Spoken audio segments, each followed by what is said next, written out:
Hello mga kabukids, in this video pag-uusapan po natin ang mga health benefits ng coconut water or yung sabaw ng niyog.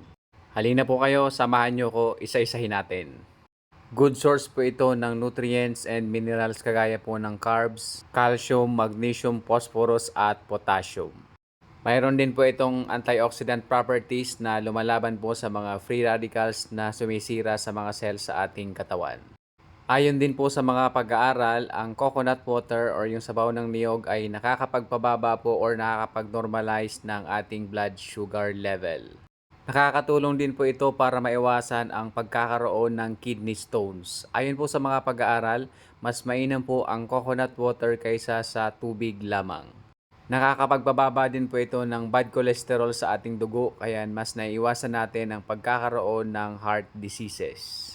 Mainam din po itong pang-replenish ng water and electrolytes na nawala sa ating katawan after exercise. At ito ay isang masarap na inumin na nakakapag-rehydrate po ng ating katawan. Konting kaalaman lamang po mga kabukids, yung mga tao po na may tinatawag na hyperkalemia o mataas po ang potassium sa dugo, iwasan po ang pag-inom nito.